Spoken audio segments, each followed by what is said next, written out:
Hello. तो biology की आज हमारे पास पहली क्लास है। कैसा फील कर रहे हैं आप लोग? अच्छा फील कर रहे हैं? अच्छे हैं, चुस्त हैं, दुरुस्त हैं? बिल्कुल सर, फिट हैं, फिट एंड फाइन हैं। आज हम पढ़ेंगे बायो का पहला चैप्टर। तो सर पहला चैप्टर आप कौन सा पढ़ाने वाले हो? आप कहां से पढ़ाना शुरू करने वाले हो? तो मैं आपको बता देता हूं, मैं आपको पढ़ाना शुरू करने वाला हूं ह्यूमन फिजियोलॉजी से। और ह्यूमन फिजियोलॉजी में जो पहला चैप्टर है हमारे पास, डाइजेशन एंड एब्जॉर्प्शन। अच्छा, कुछ लोग सोच रहे होंगे सर जब हमने कोचिंग ली थी, जैसे आप लोगों ने, मुझे पता है कुछ बच्चों ने बहुत अलग अलग जगह से कोचिंग ले चुके हैं, जिन्होंने नहीं ली मैं उनकी बात नहीं कर रहा, जिन्होंने ले ली उनकी बात कर रहा हूं। आपने देखा होगा कि यार वहां पे ना पहला चैप्टर याद आ गया, कौन पढ़ाता है? जो टीचर पढ़ाता है वो पढ़ाता है कौन सा? Animal kingdom. एनिमल किंगडम को पढ़ाना शुरू करता है, छोटा सा चैप्टर है, और जितने उसमें एनिमल है ना सबको पढ़ा देता है। जो एनिमल एग्जिस्ट भी नहीं करते उनको भी वो पढ़ाता चला जाता है, और 1-1.5-2 महीने तक एक ही चैप्टर को खींचता रहता है, बहुत पढ़ा देता है, इतनी मोटी कॉपी भर देता है एनिमल किंगडम पढ़ा के। अब मैं आपसे पूछता हूं उसकी जरूरत है? नहीं है। जो बच्चे इतना पढ़ लेते हैं उसके बाद जब वो उसी टीचर से पूछते हैं सर क्या इतना पढ़ने की जरूरत है उसको, तो वो टीचर खुद कह देता है कि नहीं यार, इसको 1.5 महीने तक तो पढ़ने की कोई जरूरत नहीं थी। पर क्योंकि हमें, हमारा जो इंस्टीट्यूट है, जो हमारा एडमिनिस्ट्रेशन है, वहां से जब हमें मिला था तो उन्हें बताया गया था कि यार पहला चैप्टर ऐसे ही पढ़ाना है, इतनी देर लगा के पढ़ाना है एनिमल किंगडम। तो यार अब ये जो बात है ना, ये वाली बात गलत है। मैं उसका रीजन बताता हूँ ये वाली बात क्यों गलत है, और ना ये वाली बात मैं आपको एक स्टोरी के हिसाब से समझाता हूँ, आप सुने। एक्चुअली क्या है कि ना ऑस्ट्रेलिया में एक टेस्ट मैच चल रहा था, और हमारे एक क्रिकेटर हुआ करते थे एस.एन. दास, वो खेल रहे थे, बैटिंग कर रहे थे वो। तो बैटिंग करते हुए काफी देर तक वो बैटिंग कर चुके थे, उनकी खास आदत थी कि ना वो खेलते बहुत देर तक रहते थे। आप जैसे आपने राहुल द्रविड़ का नाम सुना होगा कि वो बंदा आउट ही नहीं होता था, खड़ा रहता था सामने, वैसे एस.एन. दास थे। एस.एन. दास मतलब उससे 2 लेवल ऊपर ही थे, बॉल बहुत खराब करते थे। तो वहां पे कमेंट्री कर रहे थे कौन? नवजोत सिंह सिद्धू, और साथ में बैठे थे सुनील गावस्कर। अच्छा, सुनील गावस्कर भी अपने टाइम के बहुत बढ़िया टेस्ट प्लेयर रह चुके हैं। तो ये जो है नवजोत सिंह सिद्धू आजकल काफी बयान में रहते हैं, चर्चों में रहते हैं, तो बयानबाजी काफी करते हैं ये। तो उन्होंने बोला कि यार एस.एन. दास क्या है, ये ना वर्ल्ड का सबसे अच्छा टेस्ट ओपनर है। तो सुनील गावस्कर साहब पूछते हैं आप ऐसा क्यों कह रहे हो? आप इनको क्यों कह रहे हो कि सबसे बढ़िया ओपनर है टेस्ट मैच में? तो नवजोत सिंह सिद्धू ने कहा कि सर ऐसा मैं इसलिए कह रहा हूं क्योंकि ना टेस्ट में सबसे अच्छा ओपनर हम उसी को कहते हैं कि जिसको पता हो कि ना मुझे कौन सी बॉल खेलनी है और कौन सी बॉल नहीं खेलनी। क्योंकि टेस्ट मैच सुबह से शुरू होता है, शाम तक चलता रहता है। कई लोग तो 2-3 दिन तक भी खेलते हैं। हमने देखा होगी वीरेंद्र सहवाग की बैटिंग 3 दिन तक खेलते रहते हो। तो यहां पर मैं आपको ये समझाना चाह रहा हूं कि ना यहां पर आपको पता होना चाहिए कि कौन सी चीज आपने करनी है और कौन सी चीज आपने नहीं करनी। मतलब कि कौन से पार्ट को आपने टाइम लगा के पढ़ना है और कौन से पार्ट को आपने टाइम लगा के नहीं पढ़ना। मैं वापस चलता हूं अपने वाले एग्जांपल पे, जहां पे मैं आपको बता रहा था कि एनिमल किंगडम को एक सेंटर में, मतलब मैंने खुद पढ़ा रखा है, मैं आपसे वैसी बात क्यों कहूं कि एक महीने, मतलब मेरा आता था एडमिनिस्ट्रेशन वाला एचओडी, सर ये पढ़ाना है आज पूरे सेंटर पे, बच्चे बैठे हुए हैं, मैं पूरा लेके घुसा था, सर इसको ना आपने 30 लेक्चर में खत्म करना है। Are you crazy? मतलब मैं क्या बोलूं कि इतना बड़ा एक चैप्टर छोटा सा, मुझे पता है यहाँ से सवाल कहां से आने वाला है, यार मैं वो चीज पढ़ा देता हूं ना 10 लेक्चर के अंदर। आप एक ही चीज को मुझे 30 लेक्चर खींच के पढ़ाने के लिए कह रहे हो, तो उसकी जरूरत नहीं है। तो यहां पर ये वाली बात मुझे पता है कि क्या चीज डिटेल में पढ़नी है और क्या चीज डिटेल में नहीं पढ़नी है, किस चीज पे टाइम लगाना है, किस चीज पे टाइम नहीं लगाना। तो आपको भी ना ये कला सीखनी पड़ेगी, और मैं टाइम के साथ साथ क्लासेस जैसे आगे बढ़ेंगी ये वाली चीज मैं आपको सिखा दूंगा। आपको खुद समझ आ रहा होगा कि सर ये टॉपिक क्या हमने डिटेल में पढ़ना है या ये टॉपिक हमने डिटेल में नहीं पढ़ना। अच्छा, कुछ लोगों का ना ध्यान यहाँ पे जा रहा होगा, सर ने लाल रंग से क्या नंबर लिखे हुए हैं 15, 10, 7, क्या है ये? आज ये नंबर निकलने वाला है क्या? नहीं बॉस, देखो यहां जो मैंने लिखा हुआ है 15, 10, ये क्या है? ये ना सारे क्वेश्चंस हैं, क्वेश्चंस जो नीट 2019 में पूछे जा चुके हैं यूनिट से। तो हमारे पास 11th में कितने यूनिट है? हमारे पास 11th में यूनिट है 5। पहले क्या होता था, पहले 11th ज्यादा आती थी, 12th कम आती थी। पर इस बार क्या करा है उसने, इस बार उसने ना, मतलब 2019 में उसने 11th और 12th से दोनों से बराबर क्वेश्चन पूछे, मतलब 45 क्वेश्चन उसने यहां से पूछे और 45 भी यहां से पूछे हैं। और यहां से क्या करा है, यहां से मैंने ये कंसेप्ट, मतलब ये क्वेश्चंस निकाले हैं।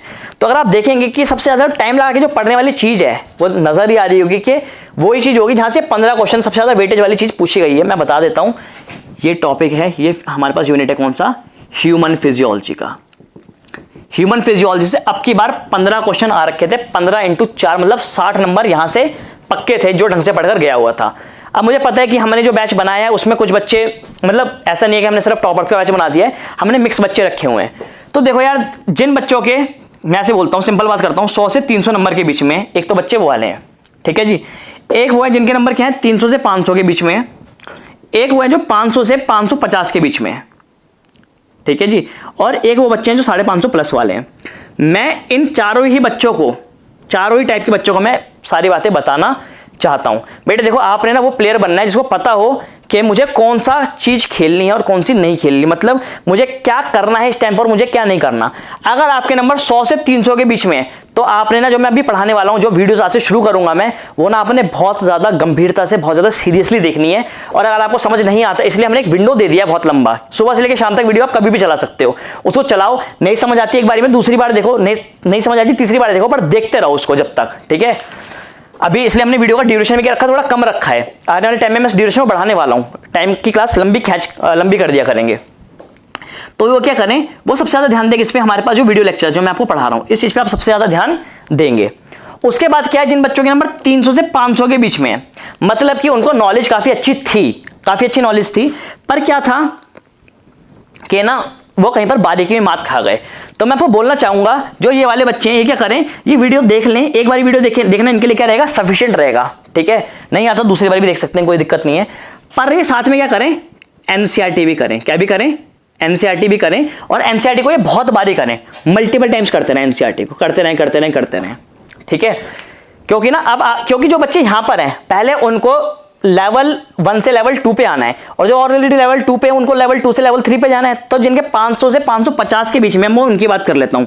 देखो यार, ये वाले बच्चे हैं कि ना जिनको सारी बातें पता है, सब कुछ पता है, ठीक है, पर ये क्या है, या तो इन्होंने एनसीईआरटी पढ़ते हुए कहीं पर कुछ गलती कर दी, या कुछ चीजें एक्स्ट्रा नहीं पढ़ी जहां से पेपर में सवाल आ गया, या जो है कि इन्होंने क्वेश्चन ठीक से प्रैक्टिस नहीं करे हैं। तो मैं आपको बोलना चाहूंगा कि यार आप क्या करें, आप वीडियो तो देखें, साथ में क्या करें, एनसीईआरटी रीड करें और साथ में क्वेश्चन जरूर करें।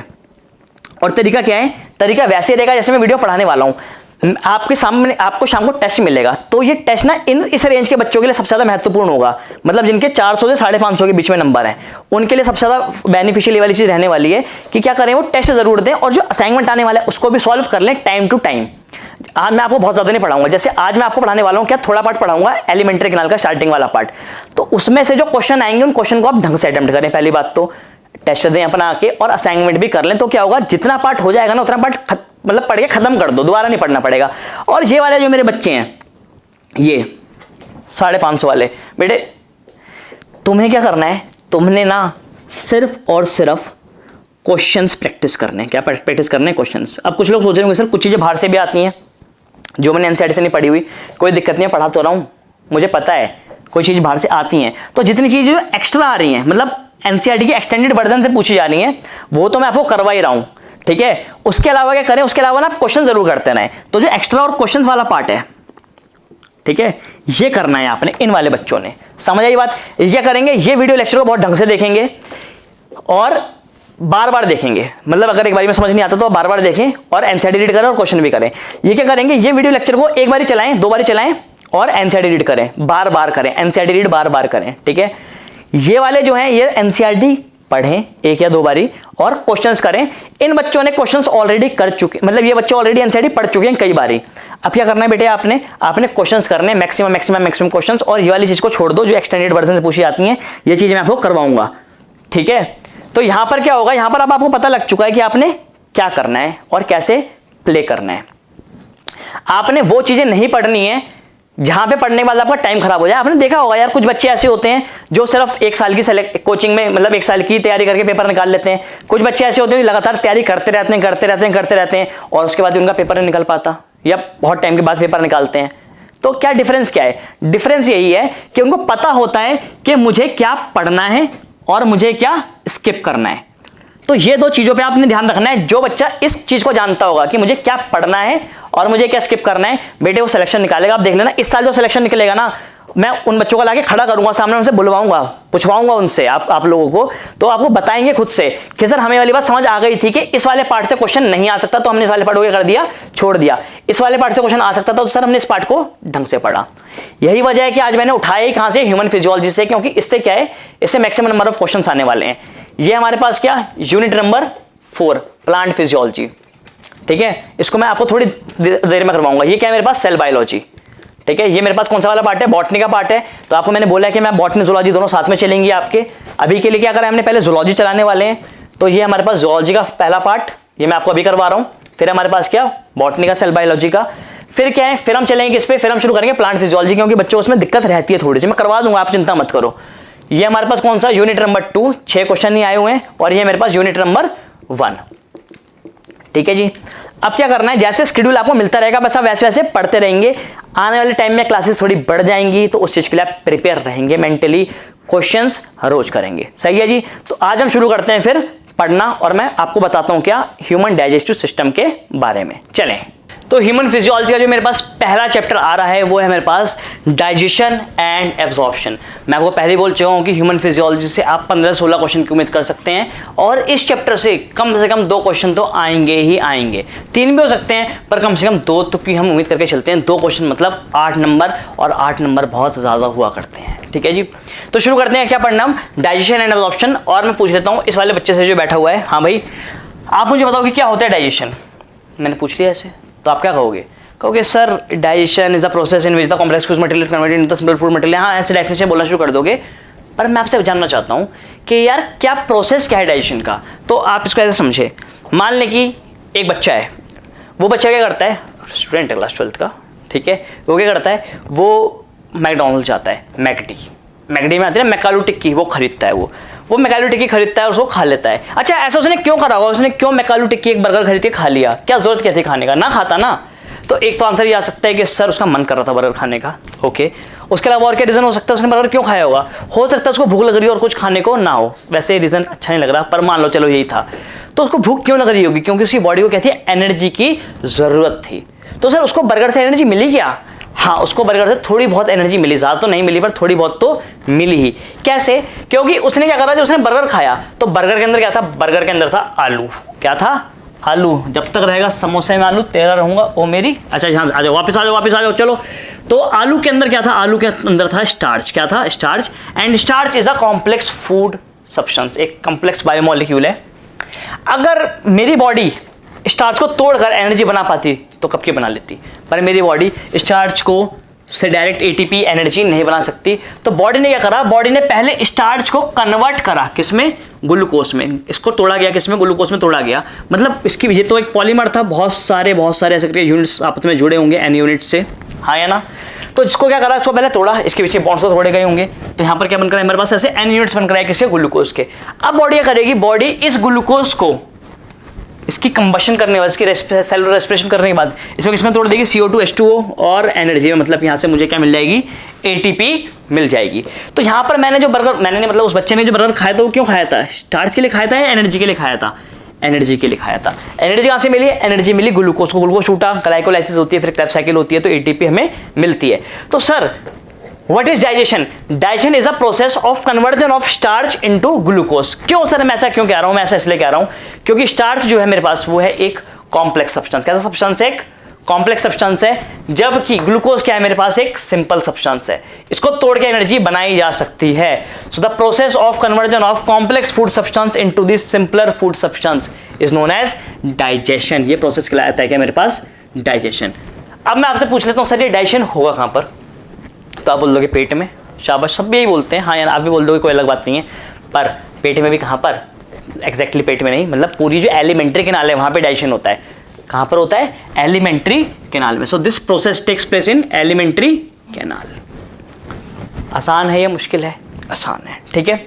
चलें, एलिमेंट्री कैनाल में तो प्रोसेस होगा, और इस चीज में कुछ चीज हेल्प भी करनी होगी। हाँ, ये काम करेगा कौन, स्टार्च को ग्लूकोज में तोड़ेगा कौन, तो आप क्या दोगे, सर इसको तोड़ेंगे कौन, एंजाइम्स। कौन तोड़ेंगे इसको ब्रेक कर रहे होंगे एंजाइम्स। तो ये एंजाइम्स कहां से आएंगे, इन एंजाइम्स को बनाने के लिए क्या चाहिए, हमारे पास होंगे एसोसिएटेड ग्लैंड्स। क्या होंगे, एसोसिएटेड ग्लैंड्स, वो ग्लैंड्स जो जुड़े होंगे किससे, एलिमेंट्री कैनाल से, और एंजाइम सीक्रेट करेंगे। मतलब मैं आसान भाषा में ऐसे कह सकता हूं कि डाइजेशन कहां पर होगा, एलिमेंट्री कैनाल में होगा।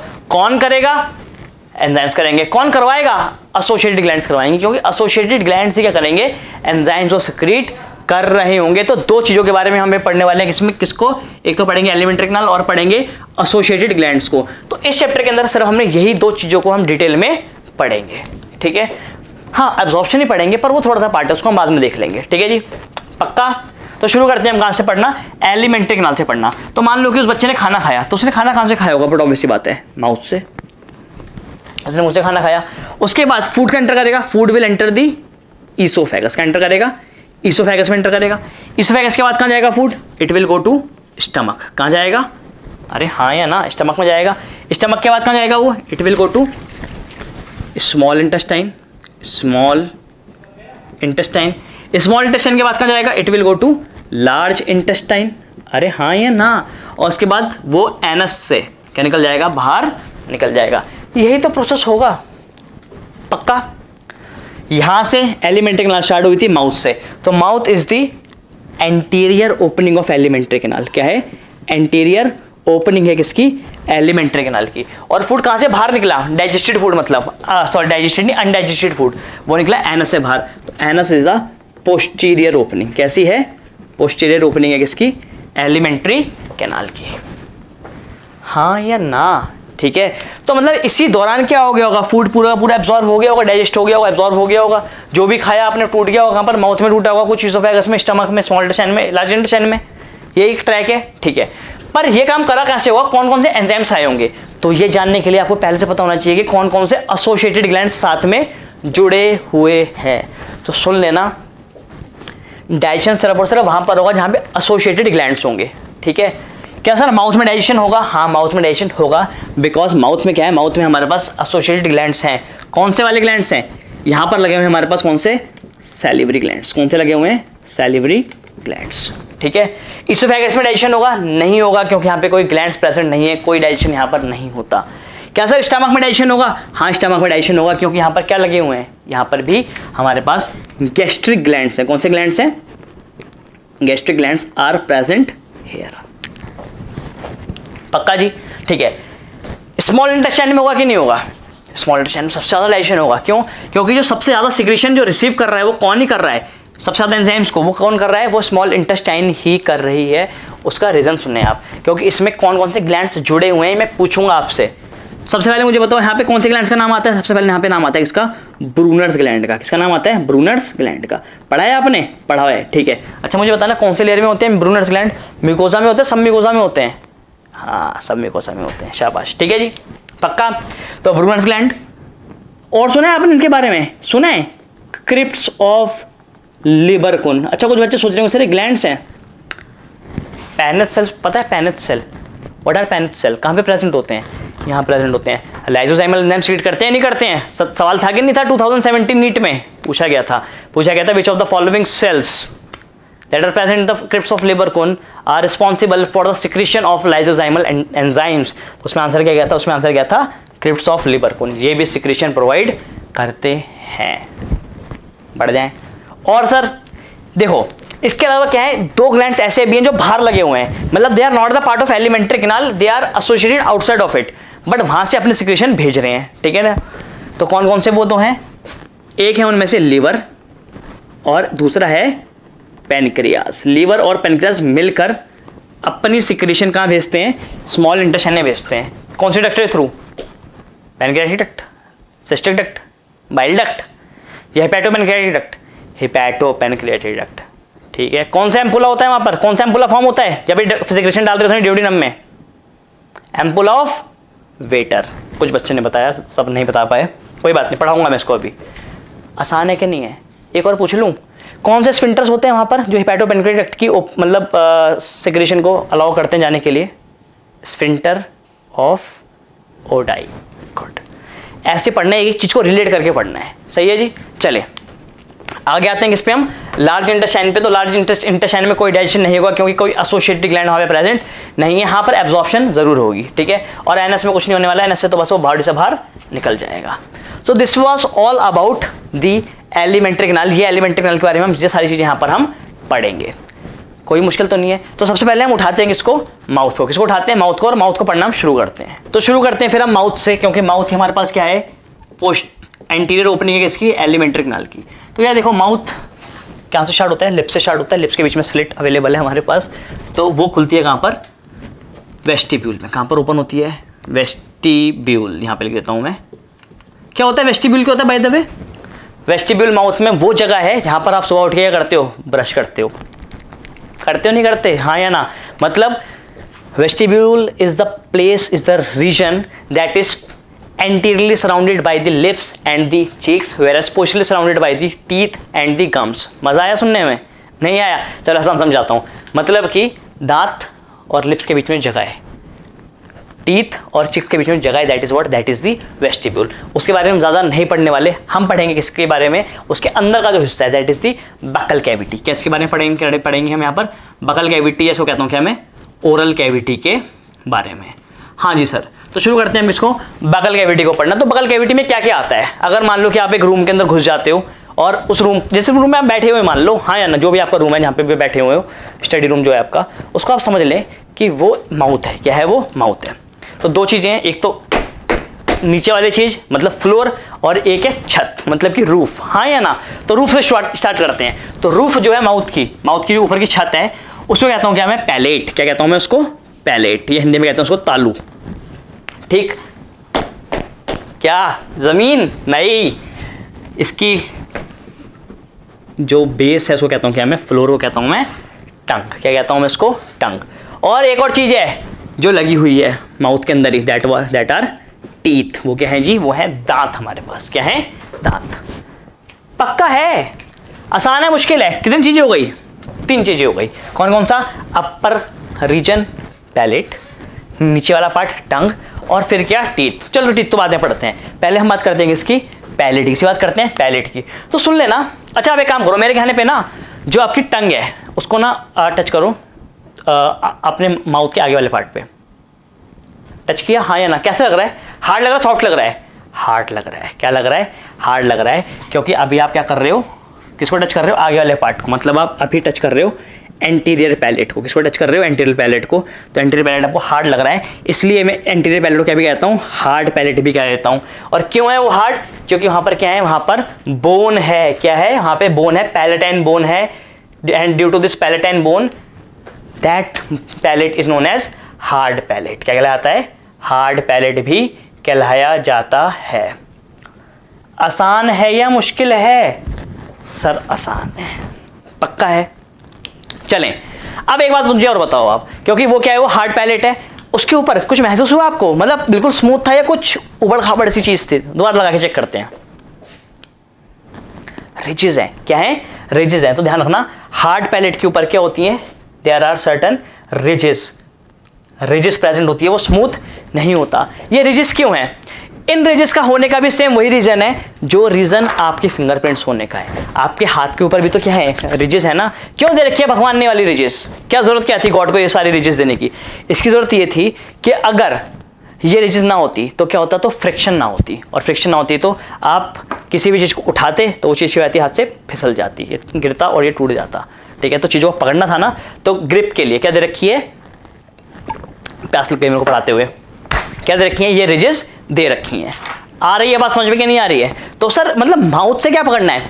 हमारे बॉडी में तो ये रिजेस वेल डेवलप्ड नहीं है, अंडर डेवलप्ड है। पर जो कार्निवोर्स हैं, से टाइगर की बात करता हूँ, तो टाइगर के अंदर रिजेस क्या होती हैं? बड़ी प्रोमिनेंट होती हैं, क्योंकि वो क्या होते हैं? वो प्रेडिशियस होते हैं, वो दूसरों को पकड़े खाते हैं। तो जैसे मान लो उसको अपने प्रे को पकड़ना है, तो माउथ के अंदर क्या होनी चाहिए? रिजेस होनी चाहिए। इससे क्या हो? जिससे कि अगर वो पकड़े किसी को तो स्ट्रांगली पकड़ ले, वो छूटे ना वहाँ से। तो इसलिए रिजेस दे रखी है नेचर ने। ये पक्का है जी? बढ़ जाए। अच्छा, एक काम करना, थोड़ी सी टंग को पीछे लेके आना। कुछ स्मूथ लग रहा है वहाँ पे? प्लेन सा महसूस हुआ कुछ? बिल्कुल पीछे को टच करो माउथ का, बिल्कुल जैसे पहले तो आप यहाँ पे टच कर रहे थे टंग को, अब टंग को टच करो यहाँ पर वाले पार्ट पे। प्लेन लग रहा है? हाँ, that is what, that is soft palate. Soft feel हो रहा होगा आपको, that is known as soft palate, क्योंकि वहाँ पर क्या होता है? वहाँ पर बोन नहीं होती, वहाँ पे कार्टिलेज होती है, तो उसको हम कार्टिलेजिनस पैलेट भी कह देते हैं। पक्का है? और ये जो कार्टिलेजिनस पैलेट है ना, जब ये पीछे जाता है ऐसे करके, तो ऐसे करके एक्सटेंडेड फॉर्म में नजर आता है। मान लो कैसे करके, तो ये जो देखते हैं आप, इसको क्या कहते हैं? कौवा नहीं है ये, इसको कहता हूं मैं यूव्यूला। क्या कहता हूं मैं इसको? This is known as uvula. ठीक है, ये एक्सटेंशन है एक्चुअली किसके? सॉफ्ट पैलेट की। पक्का है? It is a flap like structure that is known as uvula. कोई डाउट यहां तक आपको? कोई मुश्किल? पैलेट समझ आ गया कि नहीं आ गया? आ गया। हार्ड पैलेट कहां पर होता है? एंटीरियर पार्ट पे होता है। सॉफ्ट पैलेट कहां पर होता है? पोस्टीरियर पार्ट पे होता है। चलें जी, आ जाते हैं हम किस पे? टंग पे आते हैं। टीथ को थोड़ी देर में पढ़ते हैं, मैं टीथ मिटा देता हूं यहां से। ठीक है जी। तो व्हाट इज टंग? तो अब अगर मैं आपसे पूछूंगा तो आप बता दोगे कि सर टंग क्या है? Tongue is a muscular organ क्या है, एक हमारे पास एक मस्कुलर ऑर्गन है, मस्कुलर स्ट्रक्चर प्रेजेंट है, that is present at the base of the, या बेस या कह दो floor of the buccal cavity. सही है जी, गलत है? सही है। चलो अगर मैं इसको देखता हूं तो ये कुछ मुझे ऐसे नजर आती है, हाँ या ना? तो ये जो टंग है किसी से अटैच्ड भी है, या मतलब किसी से अटैच्ड है, या ऐसी रखी हुई है? अगर रखी हुई तो अंदर क्यों नहीं गिर जाती? कभी हुआ ऐसा करके कि टंग तुम्हारी पेट के अंदर गिर गई और हाथ डाल के निकालनी पड़ रही हो?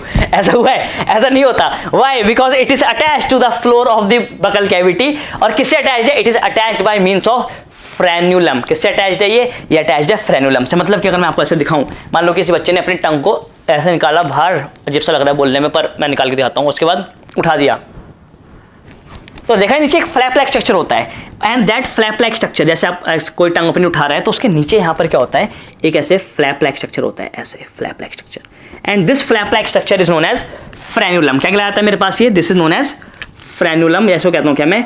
Lingual frenulum. अरे हाँ या ना? तो लिंगुअल फ्रेन्यूलम से क्या है? Lingual frenulum is a flap like structure to which by which the tongue is attached to the floor of the buccal cavity। पक्का है? तो सर टंग का क्या काम है? एक तो टंग का काम है कि भाई माउथ के अंदर जो भी आप चीज़ों खा रहे हो उसको ऊपर नीचे लेफ्ट राइट करते रहे। आपने से रोटी खाई, रोटी को आपने आगे रख लिया, अब वो टीथ तक कैसे पहुंचेगी? टंग पहुंचाएगी उसको।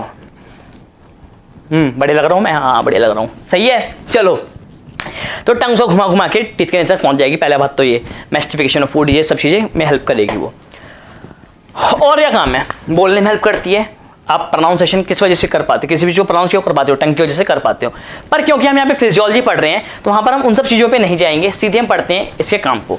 तो सुने, टंग के ऊपर क्या होता है? टंग के ऊपर टेस्ट बर्ड होते हैं। कोई किसी से पूछोगे तो ये बोल देगा कि टंग पोजेस टेस्ट बर्ड, और ये वाली बात सरसर गलत होगी। टंग के ऊपर डायरेक्टली टेस्ट बर्ड नहीं होते। There are certain projections that are present on the tongue. क्या होती है? कुछ बहुत गलत गंदी टंग बनी है तो मैं इसको ऐसे बनाता हूँ, ये मान लो टंग है, ठीक है। टंग के ऊपर क्या होती है? टंग के ऊपर कुछ प्रोजेक्शंस होती हैं, कुछ उभार होते हैं, that are known as papillae. क्या कहलाते हैं? पैपिले। तो टंग पोजेस सम, इसके ऊपर कुछ क्या होते हैं? पैपिले होते हैं। There are certain positions and this papillae bear taste bird. इन पैपिले के ऊपर क्या होते हैं? इसके यहाँ पर टेस्ट बर्ड्स हुआ करते हैं। क्या हुआ करते हैं? टेस्ट बर्ड्स हुआ करते हैं। कोई दिक्कत है? आसान है या मुश्किल है? आसान है। चलें जी बढ़ जाए। तो सर ये जो हमारे पास पैपिले हैं कितने टाइप के हैं? तो 4 टाइप के। कितने टाइप के हैं? 4 टाइप के। अच्छा उससे पहले एक बार टंग की बात करूं तो एक बात और बता दूं मैं आपको। मुझे बताना टंग कहां तक कंटिन्यूस होगी? बाय द वे जैसे टंग है तो ये टंग चलती रहेगी या कहीं जाके खत्म भी होगी? यस, ये एक पार्ट पे आके एंड करेगी। क्या करेगी? एंड करेगी। जैसे कि मान लो एक बसेस होती हैं, बस कहां जाके एंड कर जाती हैं? बस एंड कर जाती हैं किसी भी एक बस टर्मिनल पे जाके, हाँ या ना? तो वैसे भी टंग क्या करेगी? टंग भी एक जगह पे आके खत्म हो जाएगी, और जहां पे आके टंग खत्म होगी वो पार्ट कहलाएगा क्या? टर्मिनल। क्या कहलाएगा? टर्मिनल। तो the part it is a V shape structure. यहां पर क्या होती है? That is known as sulcus terminalis. क्या कहलाएगा? Sulcus terminalis. आसान है कि नहीं है? मतलब यहां से क्या हो रहा होगा? यहां से फेरिंग्स वाला पार्ट स्टार्ट हो रहा होगा, दिक्कत तो नहीं है। This is known as sulcus terminalis. This is a inverted V shape structure. V shape structure होता है inverted V, that is known as sulcus terminalis. और जहां पर ये मिल रहा होता है, ऐसे यहां पर जैसे इस वाले पॉइंट पे आके मिल रहे हैं दोनों इसके जो आर्म्स हैं, तो यहां पर क्या होगा? यहां पे ऐसे करके एक पिट होगा, एक होल होगा, and that pit is known as, क्या कहलाता है? This is known as foramen caecum. क्या कहलाता है? Foramen caecum. आई ही बात समझ में? तो सल्कस टर्मिनलिस के जो 2 आर्म्स हैं, जब आके मिलेंगे दोनों सल्कस टर्मिनलिस के आर्म्स, तो उस जगह पे मिलेंगे, वहां पे क्या होगा? हल्का सा एक पिट होगा, that pit will be known as foramen caecum. आसान है, ठीक है। और यहां पर ही इसके इस वाले पार्ट पे ही जहां पे कॉर्नर है, यहां पे क्या होंगे? कुछ प्रोजेक्शंस होंगी, उनको कहता हूं क्या मैं? पैपिले। उनको बना के दिखाता हूं मैं आपको। यहां पर होंगे कुछ ऐसे पैपिलेस। आ रही है जी बात समझ में? हाँ या ना? काफी बड़े पैपिले होते हैं, इनको कहता हूं क्या मैं? सर्कमवैलेट पैपिले। क्या कहता हूं जी मैं इनको? बोलना जरा, दोबारा बोलना। सर्कम, बोलो, वैलेट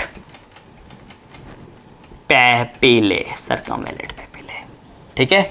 इनके पास टेस्ट बर्ड होते हैं, हाँ yes, they do bear taste birds. इनके पास टेस्ट बर्ड्स हुआ करते हैं, ज्यादा नहीं होते, नंबर में कम होते हैं, पर टेस्ट बर्ड्स इनके पास होते हैं। पक्का जी? बढ़ जाए। अच्छा एक और तरह के पैपिले भी होते हैं, वो यहां पर होते हैं, इस वाले पोजीशन पे। यहां पर मैं बनाता हूं इनको, दे आर लाइक दिस। कुछ ऐसे। इनको कहता हूं क्या मैं, फोलिएट पैपिले। क्या कहता हूं उनको मैं, बोलना, फोलिएट पैपिले।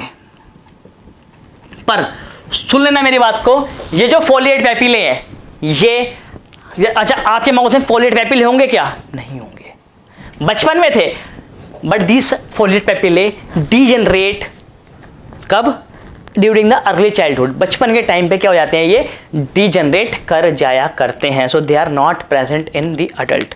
ये हमारी बॉडी में क्या होते हैं, एब्सेंट होते हैं, एब्सेंट इन अडल्ट। मैं लिख देता हूं यहां पर, एब्सेंट इन एडल्ट। पक्का है कि नहीं है, पक्का है, बढ़ जाए।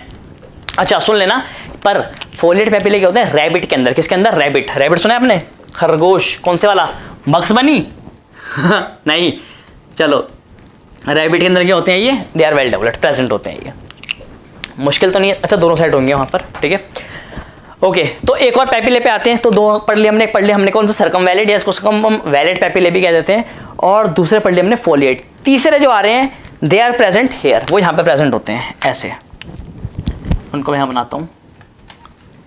ये सबसे ज्यादा न्यूमरस होते हैं और ये कोनिकल होते हैं। कैसे होते हैं ये, they are conical in shape. ये पूरी टंग में प्रेजेंट होते हैं और सबसे ज्यादा होते हैं, they are most numerous in number, यहाँ पे प्रेजेंट होते हैं पूरी टंग पे। जब आप देखते होगे आपको लगता है कि कुछ छेद पोर्स हो रखे हैं, वो कौन से पैपिले हैं, दे आर, बोलना जरा मेरे को, बताना, दे आर फिलीफॉर्म पैपिले। कौन से पैपिले हैं ये, फिलीफॉर्म पैपिले हैं। तो सबसे ज्यादा होते हैं, दे आर मोस्ट न्यूमरस। का नंबर क्या होता है, सबसे ज्यादा होता है। तो सर सबसे ज्यादा टेस्ट भी तो यही बताते होंगे कि नहीं बताते होंगे, हाँ गलत जवाब, ये टेस्ट नहीं बताते। क्यों, because they do not bear any taste bird, इनके पास टेस्ट बर्ड नहीं होते, नो टेस्ट बर्ड।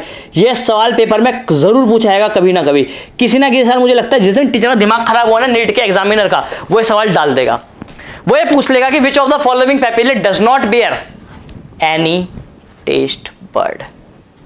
तो आंसर जाएगा हमारे पास फिलीफॉर्म पैपिले। क्या आंसर जाएगा, फिलीफॉर्म पैपिले आंसर जाने वाला है। आसान है कि नहीं है यार, आसान है, पक्का है जी, बढ़ जाए, चलो आ जाओ। एक और टाइप के भी पैपिले आ रहे हैं हमारे पास, वो कहां पर हैं, वो प्रेजेंट है एट द रिजेस, जहां पे बाउंड्रीज है, टंग जहां पे खत्म हो रही है, जैसे मैं दिखाता हूं, टंग का जो ये वाला पार्ट है, इस वाले पार्ट में प्रेजेंट है यहां पर, ठीक है। तो मैं वहां बनाता हूं इसको, वो कुछ ऐसे होते हैं, ऐसे कुछ ऐसे,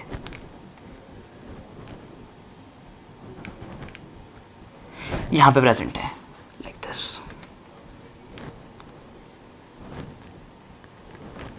भैया आई बात समझ में कि नहीं आई, आई कि यहां पे ऐसे करके प्रेजेंट हुआ करते हैं। कैसे, ये थोड़े से उभरे हुए हैं, मोटे मोटे हैं, ये कैसे लग रहे हैं, मशरूम के जैसे लग रहे हैं। मशरूम भी तो ऐसे ही होता है, नहीं होता क्या ऐसा, मशरूम ऐसे रहता है, मशरूम भी, हाँ या ना। अच्छा मशरूम किसको बिलोंग करता है, क्या होता है मशरूम, बैक्टीरिया होता है, वायरस होता है, फंगस होता है, एनिमल, प्लांट, क्या होता है, फंगस होता है, यस।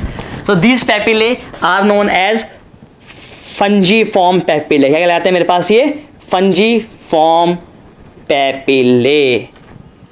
पक्का है कि नहीं है, पक्का है, ठीक है। ये फिलीफॉर्म पैपिले से तो नंबर में कम होते हैं, पर आपको जो टेस्ट बताते हैं वो यही बताया करते हैं, फंगीफॉर्म पैपिले। सो से thanks to them, thank you फंगीफॉर्म।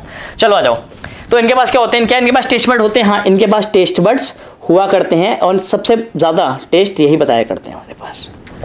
आसान है कि मुश्किल है, आसान है, ठीक है, बढ़ जाएं। तो ये तो हो गई क्या, हमारे पास 4 टाइप के पैपिले, कौन कौन से, सर्कमवैलेट, मैं नंबर डाल दूं यहाँ पर, चलो नंबर डालता हूँ। सर्कमवैलेट 1, फोलिएट 2, ये तो डिजेनरेटेड है, फिलीफॉर्म 3 और फंगीफॉर्म 4, जिसमें से हमारे पास फंगीफॉर्म और सर्कमवैलेट ही टेस्ट बताने में हेल्प किया करते हैं। चलो ये तो बात हो गई इनकी। अब बात करते हैं क्या, रीजन्स की। इसकी बात करते हैं रीजन्स की। सर टेस्ट कहाँ से आता है, तो कभी आप नमक चाटते हो ऐसे, कैसे, ऐसे नहीं ना, कैसे चाटते हो, ऐसे, इस वाली टिप से। तो टिप वाला पोर्शन क्या बताता है, टिप वाला पोर्शन इज सेंसिटिव टुवर्ड्स दी, कौन सा रीजन के लिए, हमारे पास क्या बताता है, ये हमें बताता है कि यार कितना नमकीन है हमारे पास खाना, मतलब टिप बताता है हमारे पास सॉल्टनेस। क्या बताता है, सॉल्टनेस। इनफैक्ट जो साइड्स हैं वो भी क्या बताती है, सॉल्टनेस बताया करती है, ठीक है। और चीनी भी कैसे, अगर कभी चीनी को भी टेस्ट करा जाए तो क्या करते हैं, किसी भी स्वीट चीज़ को भी हम यहाँ से इसी पार्ट से क्या करते हैं, टेस्ट करते हैं। तो this region is sensitive towards the sweetness as well as the saltness. Sweet और सॉल्ट दोनों का ये टेस्ट देता है। जबकि मैं बात करूँ किसकी, जो साइड्स हैं, क्या है जो साइड्स हैं, कभी देखा है किसी को नींबू निचोड़ते हुए या कुछ खट्टा खाते हुए, तो क्या होता है, पानी कहाँ से आता है,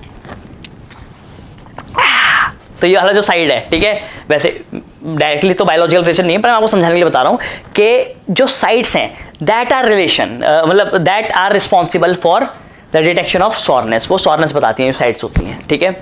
और जो लास्ट वाला पार्ट है, जैसे देखा होगा आप लोगों ने, कुछ लोग जैसे आप में से ही कुछ, जैसे बेटे आप ही बताओ कि आप जैसे दवाई खाते हो तो क्या खाते हो, दवाई को बिल्कुल अंदर रखा और फिर पानी पी गए, हाँ या ना, तो कड़वा लगती है ना दवाई, लगती है।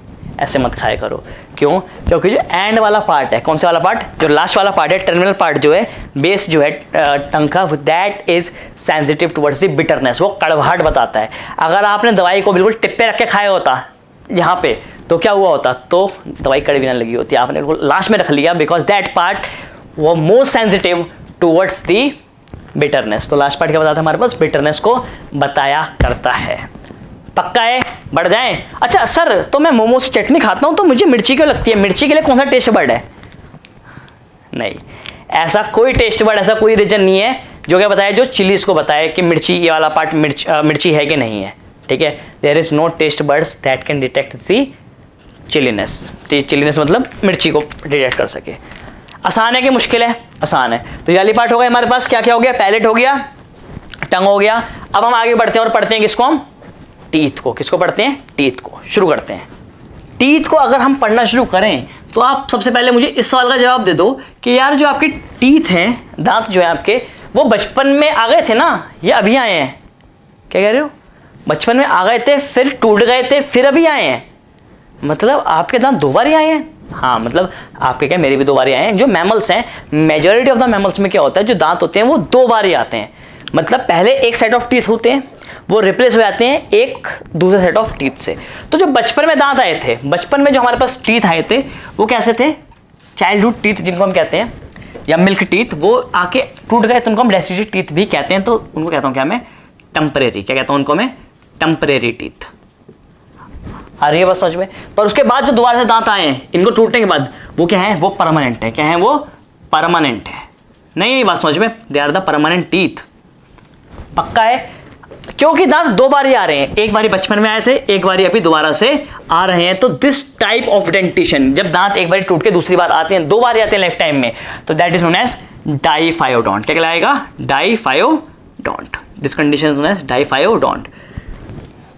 सर एक बच्चा कह रहा है, सर अगर अभी टूट गए तो अब क्या होगा? अरे अगर अभी टूट गए तो अब नहीं आएंगे भैया, ध्यान रखना है इनका, ठीक है ना। डेली ब्रश करना और चॉकलेट थोड़ी कम खाना। वैसे चॉकलेट खाने से कुछ नहीं होता। That are the genes that are responsible for मतलब फॉलिंग ऑफ टीथ, ठीक है। ऑडोंटोक्लास्ट रहते हैं, चलो उनके बारे में बात नहीं करते। वापस आते हैं किसके, हम डाइफायोडोंट पे। मतलब दांत एक बार टूट जाएंगे तो दोबारा आएंगे, दोबारा टूट जाएंगे तो फिर नहीं आएंगे। अच्छा, कितना बढ़िया होता है ना कि दांत टूटते रहते और बार बार आते रहते, कितना बढ़िया रहता। हाँ, ऐसा भी कुछ ऑर्गेनिज्म देखा जाता है कि जिनके अंदर क्या होता है, इनके अंदर दांत टूट जाते हैं और फिर से दोबारा आ जाते हैं। और ऐसे ऑर्गेनिजम्स को मैं क्या कहता हूँ, they are known as what, they are known as polyphyodont. क्या कहलाते हैं मेरे पास? वो पॉलीफायोडोंट कहलाए जाते हैं। तो यहाँ पे लिख देता हूँ क्या मैं, पॉलीफायोडोंट। अच्छा, तो कौन से होते हैं मेरे पास पॉली? अच्छा, पॉली का तो मतलब भी समझ आ रहा होगा आपको, मैं नहीं, मतलब कि दांत बहुत बार आएंगे। डाई का मतलब क्या है? दो बार, केवल सिर्फ दो बार आएंगे, ठीक है। तो कौन कौन से ऑर्गेनिज्म जो पॉलीफायोडोंट हैं, आप ध्यान रखना। जो फिश होती हैं, क्या है, जो द फिशेस आर दी क्या है, पॉलीफायोडोंट। एक बच्चा सोच रहा है, सर कितना बढ़िया होता है, मैं मछली होता है, मेरे दांत टूट जाते हैं और बार बार आते रहते, ठीक है। और सोचो, अबे तुम्हारे तो फिर भी दो बार ही आते हैं। कुछ ऐसे ऑर्गेनिज्म भी, ऐसे बेचारी वेल के एक बार दांत टूट गए दोबारा नहीं आएंगे उसके दांत, क्योंकि वेल क्या है, वेल है हमारे पास मोनोफायोडोंट। क्या है? मोनोफायोडोंट। उसके दांत बेचारी के केवल एक बार ही आते हैं, once in a lifetime. I am feeling pity for her. चलो मजाक कर रहा हूँ, बढ़ जाए आगे। तो ये एग्जाम्पल है हमारे पास, एग्जाम्पल आ गया किसका? वेल का। कोई दिक्कत तो नहीं है। तो तीन टर्म्स कौन कौन सी आ रही है? मोनोफायोडोंट, दांत एक बार ही आएंगे। डाइफायोडोंट, दांत दो बार ही आएंगे। और पॉलीफायोडोंट, मतलब कि दांत टूटते रहेंगे, आते रहेंगे, टूटते रहेंगे, आते रहेंगे। चलें जी, बढ़ते हैं आगे। अच्छा, अब आप मुझे बताओ कि आपके मुंह में दांत हैं? हाँ हाँ सर हैं। क्या बात कर रहे हो, दांत बहुत बढ़िया दांत है हमारे पास। तो आपके माउथ में जो दांत है, क्या है वो कहीं पर लगे हुए हैं या हवा में लटक रहे हैं, ऐसे करके झूल रहे हैं? सर लगे हुए हैं, लगे हुए हैं। कहाँ पर लगे हुए हैं? जैसे मान लो कि गम है, क्या है ये, गम है, और क्या है ये, और जो आपके दांत हैं वो कुछ ऐसे लगे होंगे, हाँ या ना, नहीं, या फिर ऐसे लगे होंगे, या फिर ऐसे लगे होंगे, कैसे ऐसे लगे हुए हैं, नहीं सर, धसे हुए हैं, they are embedded in the gums. मतलब हमारे जो दांत है ना वो दांत कुछ ऐसे हैं, मतलब हमारे गम्स के अंदर कुछ ऐसे करके क्या है, कुछ कैविटीज हैं, और उसके अंदर हमारे दांत क्या है, फिक्स हो रखे हैं, they are embedded like this. समझ आ रही है बात, क्या नहीं आ रही है, यस आ रही है। So they are embedded in the socket, कहां पर है, ये सॉकेट है, एक एल्वियोलर सॉकेट कहता हूं मैं इसको, और इस सॉकेट अंदर क्या है, दांत अंदर तक धसे हुए हैं। तो this type of dentition is known as thecodont. क्या कहलाती है ये, थीकोडॉन्ट कहलाई जाती है। थी का मतलब होता है लेयर, क्या मतलब होता है, लेयर, और डॉन्ट मतलब क्या होता है, डॉन्ट दांत, हाँ या ना, मतलब कि जो दांत हैं वो एक लेयर के अंदर, एक कैविटी के अंदर क्या हो रखे हैं, धसे हुए हैं, तो that is known as thecodont. और ह्यूमंस के अंदर कैसे दांत होते हैं, थीकोडॉन्ट होते हैं, मैमल्स के अंदर थीकोडॉन्ट ही पाया जाता है। कोई बात नहीं, पक्का। ऐसा भी होता है कि किसी के ऐसे दांत लगे हुए हैं, मतलब सिर्फ सरफेस के ऊपर ऐसे करके टिका रखे हैं, एक गम्स होगा, गम्स के ऊपर एक फ्री सरफेस है, इसको सबमिट कहता हूं मैं, और इसके ऊपर ऐसे करके सिर्फ दांत ऐसे खड़े कर रखे हैं, ऐसे करके, मतलब हमारे तो ऐसे अंदर तक हैं, उसके ऊपर सिर्फ ऐसे करके रोक के रखे हैं। तो अगर ऐसे दांत किसी के अंदर आपको देखने को मिले तो आप बोल देना कि भाई तुम तो क्या हो, तुम तो हो एक्रोडोंट। क्या हो, एक्रोडोंट। कि कहीं पर एम्बेडेड नहीं है, सिर्फ एक फ्री सरफेस पे प्रेजेंट है। Teeth are present on the free surface, या सबमिट कहता हूं मैं उसको। बात समझ में आ रही है कि नहीं आ रही है, तो सुन लेना। ऐसा किसके अंदर होता है, ऐसा होता है मछलियों के अंदर, फिशेस के अंदर। फिश आर एक्रोडोंट, मतलब उनके दांत होते हैं वो किसी कैविटी के अंदर एम्बेडेड नहीं होते, सिर्फ ऐसे करके लगे होते हैं ऊपर से। जैसे ऐसा है कि जैसे दांत उठा के लेकर आए हैं, नीचे से फेविकोल लगाया, ऊपर चिपका दिया ऐसे करके, सही है। चलो अच्छा, कुछ ऑर्गेनिजम्स ऐसे हैं जिनके अंदर ना वो ना तो प्रॉपर्ली एम्बेडेड होते हैं, ना ही प्रॉपर्ली सरफेस पे होते हैं, मतलब they are present like this. जैसे मैं ऐसे बनाता हूँ, जैसे मान लो कि ये गम है, क्या है ये, गम है। सो गम कौन सा, अबे ये वाला गम, दुख भरा गम नहीं, यहाँ पे। तो दे आर लाइक दिस, कुछ ऐसे प्रेजेंट होते हैं, मतलब मुझे समझ पा रहे हो, they are present at the lateral surface पे प्रेजेंट होते हैं कुछ ऐसे। तो ये पूरी तरह से एम्बेडेड भी नहीं है और पूरी तरह से सरफेस पे भी नहीं है, लेटरल सरफेस पे प्रेजेंट है। तो इनको कहता हूं क्या मैं, प्लूरोडोंट। क्या कहता हूं उसको मैं, प्लूरोडोंट। सर ऐसा किसमें देखने को मिलता है, फेंजिस देखे आपने, किंग कोबरा के, सांप के दांत जो होते हैं, स्नेक के टीथ, स्नेक के जो फेंजिस हैं वो कैसे हैं, दे आर प्लूरोडोंट, साइड से लगे हुए हैं। जैसे कि ये मेरे पास गम है तो ऐसे साइड में लगे हुए हैं, हमारे तो ऐसे अंदर को थे, फिशेस के सरफेस पे थे, इनके ऐसे साइड को हैं बस, ठीक है। तो स्नेक्स में कैसे होते हैं, प्लूरोडोंट टाइप ऑफ डेंटेशन हमें देखने को मिलती है। मुश्किल तो नहीं है। तो क्लासिफिकेशन कैसे करी मैंने, on the basis of arrangement के टीथ कैसे लगे हुए हैं, और ऑन द बेसिस ऑफ के दांत कितनी बारी आ रहे हैं। पक्का है जी। एक और टाइप पढ़ते हैं हम आगे। अच्छा चलो, आप मुझे फिर एक बात बताओ कि यार आपके जो दांत है सारे एक जैसे हैं, अलग अलग टाइप के हैं, मतलब कि सर, मतलब कि यार देखो, जो टीथ होते हैं वो कुछ ऑर्गेनिज्म में सारे एक जैसे होते हैं, मतलब टीथ के अंदर कोई डिफरेंस नहीं होता। दोनों कहता हूँ क्या मैं, होमोडोंट। पर हमारे अंदर, ह्यूमंस के अंदर क्या है, दांत सारे अलग अलग टाइप के, कहता हूँ क्या मैं, हेट्रोडोंट। होमो का मतलब ही क्या होता है, होमो का मतलब ही होता है हमारे पास सेम, और हेट्रो का मतलब होता है हमारे पास क्या, डिफरेंट। पक्का है कि नहीं है, पक्का है। चलें जी, चलो अब आप मुझे बताओ कि आपके दांत कैसे हैं। हमारे दांत हैं हेट्रोडोंट। कैसे हैं, हेट्रोडोंट मतलब कि अगर मैं इसको देखूं तो आगे के जो दांत हैं वो है मेरे पास कौन से, इंसीजर्स, फिर है हमारे पास कैनाइंस, फिर है हमारे पास प्रीमोलर्स, और फिर है मोलर्स। मतलब ये तो ऐसे तो हमारे पास 4 तरह के दांत हुआ करते हैं। पर जैसे फिश है, मैं फिश का बहुत नाम ले रहा हूँ, ठीक है, क्योंकि उससे मैं कंपेयर कर पाऊंगा। फिश कैसी है, फिश होमोडोंट है, उसमें सारे दांत कैसे होते हैं, एक जैसे होते हैं। अच्छा होमोडोंट है तो मुझे बताना क्या है वो, एक्रोडोंट है, प्लूरोडोंट है, या थीकोडोंट है। एक्रोडोंट है, शाबाश। चलो पक्का है कि नहीं है, पक्का है। तो हम बात होमोडोंट की बात नहीं करेंगे, फिशेस की बात हम आगे नहीं करने वाले। अब हम बात करेंगे इसकी, ह्यूमंस की और हेट्रोडोंट कंडीशन की हम बात करेंगे। तो मान लो कि ये जो बच्ची बैठी हुई है, हाँ बेटे आप क्या कर रहे हो, आप स्माइल करते हो, मेरी स्माइल। चलो देखो, जैसे कोई बच्चा स्माइल करता है तो स्माइल करने के बाद उसकी स्माइल कुछ ऐसे नजर आती है। मैं उस बच्ची को पर्टिकुलरली कह दे रहा हूँ ये वाली बात कि बेटे आपकी स्माइल बहुत अच्छी है, यहाँ देखो कि आपकी स्माइल कुछ ऐसी नज़र आ रही है, हंस रहे हो आप ऐसे करके। तो अगर मैं इसको डिवाइड कर दूं तो यार ये क्या हो गया मेरे पास, मतलब ये दो जॉस थे ना मेरे पास, तो ये हो गया अपर जॉ, ये हो गया मेरे पास लोअर जॉ। हो सकता है नहीं हो सकता? हो सकता है, ठीक है। अच्छा, कितने दांत होते हैं वैसे मुंह के अंदर टोटल अगर मैं बात करूंगा तो आप बोल दोगे सर कितने, 32 टीथ होते हैं। कितने होते हैं? 32 होते हैं। तो ऊपर कितने हो गए? ऊपर हो गए 16 और नीचे भी कितने हो गए? 16। अब मैं क्या कर रहा हूं, मैं इसको और हाफ पार्ट में डिवाइड कर दे रहा हूं। आई बात समझ में? मतलब ये मेरे पास हो गया एक हाफ और ये हो गया मेरे पास एक हाफ। तो 16 को मैंने दो पार्ट में डिवाइड किया तो ये हो गया 8 8 8 8, ठीक है, 32 हो रहे हैं। अब देखो मैं इसको बनाता हूं कैसे। तो पहले जो दो हैं मेरे पास, फर्स्ट टू, ये दोनों कैसे मेरे पास? इंसीजर्स हैं। क्या है? इंसीजर्स। फिर है मेरे पास एक कैनाइन, फिर है मेरे पास दो प्रीमोलर्स। क्या है मेरे पास? दो प्रीमोलर्स। और लास्ट में तीन है मेरे पास क्या? मोलर्स। कितने हैं? 3। नहीं, यही बात समझ में, मतलब कि दो है मेरे पास इंसीजर्स, एक है कैनाइन, दो है प्रीमोलर और 3 है मोलर। अच्छा, जैसे दांत ऊपर है, ऊपर वाले जॉ में, वैसे तो नीचे होंगे, नीचे अलग होंगे। अबे नीचे भी सेम ही तो होंगे, हाँ या ना? तो जैसे ऊपर है वैसे ही क्या होंगे? वैसे ही नीचे भी होंगे। तो 2 1 2 3 पक्की बात है। तो ये वैल्यू कटेगी कितनी आ जाएगी? बराबर 1। हाँ है ना? मैथ्स का पेपर दे रहे हैं हम, जेईई की तैयारी कर रहे हैं। अबे नहीं यार, काट मत देना इसको। ये जो लिखा है मैंने नोटेशन है, इसको कहता हूं क्या मैं? Dental formula. क्या कहता हूं मैं इसको? Dental formula. पक्का पेपर में सवाल पूछा जा चुका है, इससे 2 बार सवाल पूछा जा चुका है, मुश्किल तो नहीं है। तो ये हुआ मेरे पास क्या? इंसीजर्स, कैनाइन्स, प्रीमोलर्स और मोलर्स। ठीक है जी। अब या तो पेपर से डेंटल फॉर्मूला पूछ लेगा वो आपसे, या वो आपसे पूछ सकता है कि बेबी के अंदर, बेबी मतलब कौन? बेबी वाली नहीं, बेबी मतलब जो बच्चा है, ठीक है, उसके अंदर उसका डेंटल फॉर्मूला होता है, वो क्या होता है? तो उसकी बॉडी में ध्यान रख लेना, उसके माउथ के अंदर ये जो क्या है? प्रीमोलर्स हैं, ये प्रेजेंट नहीं होते, प्रीमोलर्स आर एब्सेंट। तो अगर मैं उसका डेंटल फॉर्मूला लिखूंगा तो मैं कैसे लिख रहा हूँ? उसका मैं लिखूंगा 2 1, मतलब 2 इंसीजर्स, एक कैनाइन, प्रीमोलर्स तो है नहीं, तो 2 1 0, और मोलर 3 नहीं होते। 3 मोलर्स तो आपके मुंह के अंदर भी नहीं होंगे, चेक करके देख लेना, गिन के देख लेना, नहीं होंगे, 2 ही होंगे। अभी तीसरा आया नहीं है, तीसरा आएगा उसको कहता हूं मैं विजडम टूथ, वो अभी नहीं आया, ठीक है। तो बच्चे के अंदर भी कितने होंगे? 2 ही होंगे। तो 2 1 2 0, और जो ऊपर है वही नीचे होगा, तो 2 1 0 2 अपॉन 2 1 0 2। तो this is the dental formula of baby या इन्फेंट। इन्फेंट लिखना तो थोड़ा सा गलत हो जाएगा, पर नीट ने जब सवाल पूछा तो इन्फेंट के नाम से पूछा हुआ था, ठीक है।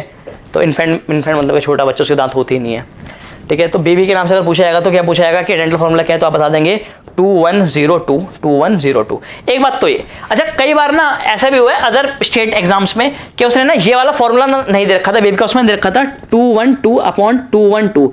तो उसमें हम ये मान लेंगे कि ना उसने प्रीमोलर को काउंट ही नहीं करा, मतलब वो इंसीजर्स, कैनाइन और मोलर सवाल पूछ गया। 212 अपॉन 212, तो ये और फॉर्मूला भी क्या जाएगा? सही जाएगा। अगर उसने ये भी पूछ लिया कि 2120 अपॉन 2120 और ये ऑप्शन में नहीं हुआ और ये भी ऑप्शन में नहीं हुआ, तो आप इसको भी टिक मार सकते हो। मैं बस आपको ये बता रहा हूं, हमें ना बेस्ट ऑफ आंसर चूज करना है। वैसे तो इनके आने के चांसेस क्या है? काफी कम है, इसी से पेपर में सवाल आ जाएगा, तो आप और उसको कर भी देंगे। पक्का है? मुश्किल तो नहीं है जी। बढ़ जाए आगे, बढ़ते हैं, चलो। तो ये वाली बात किसकी हुई? हमारे पास मोलर फॉर्मूले की हुई। अच्छा, एनसीईआरटी के अंदर ना इनके रूट्स के बारे में बात करी गई है कि इंसीजर्स की, कैनाइन्स की, प्रीमोलर्स की और मोलर से कितनी कितनी रूट्स होती हैं। तो आप बता दोगे मेरे को? सर ये कहाँ लिखा हुआ है? हमने तो एनसीईआरटी कई बार ही पढ़ ली, लिखा कहीं नहीं हुआ, पर डायग्राम दे रखा है। एनसीईआरटी में राइट साइड पे, ऊपर की साइड पे एक डायग्राम दे रखा है किसका? दांतों का, एक डेंटल सेट का डायग्राम दे रखा है। उसमें दांतों में नंबर डाल रखे हैं उसने 1 2 3 4 करके, याद हो तो आपको। और उसमें ना क्या है कि जो उसके रूट्स हैं, क्या है जो उसकी रूट्स हैं, मतलब वो क्या है? वो क्लियरली विजिबल हैं। तो अगर मैं टाइप ऑफ टीथ की बात करूं, टाइप ऑफ टूथ की बात करूं और रूट्स की बात करूं, तो आपको पता होना चाहिए कि किस तरह के दांत में कितनी तरह की रूट्स प्रेजेंट हैं। आसान है, चलने शुरू करें। तो सबसे पहले आते हैं कि हमारे पास इंसीजर्स। क्या आते हैं? इंसीजर्स। और कौन से इंसीजर्स की बात कर रहा हूं मैं? अपर एंड लोअर फर्स्ट इंसीजर। अपर और लोअर का कौन सा वाला? फर्स्ट इंसीजर की मैं बात कर रहा हूं। तो उसमें कितनी रूट्स होती है हमारे पास? सिर्फ और सिर्फ एक रूट होती है। कितनी रूट होती है? केवल एक रूट होगी। उसके बाद अगर मैं और पीछे आता हूं और मैं बात करता हूं किसके? अपर फर्स्ट प्रीमोलर की। अपर फर्स्ट प्री मोलर। तो कितने रूट्स होंगे इसके पास? केवल एक रूट होगी। पर अगर मैं बात करता हूं इसकी अपर सेकंड प्रीमोलर की, अपर सेकंड प्रीमोलर की, तो मेरे प्यारे बच्चों इनके पास एक रूट्स होती हैं जनरली, या कभी कभी दो भी हो सकती हैं, डिपेंड करता है ये वाली चीज। पक्का? आगे बढ़े, चलें आगे आते हैं। तो कहते हैं lower first and second premolar. किसकी बात कर रहा हूं मैं? Lower first and second premolar. ध्यान कर लेना, lower first and second premolar. तो उसके कितने रूट्स होंगे? इनके पास केवल और केवल एक ही रूट हुआ करती है।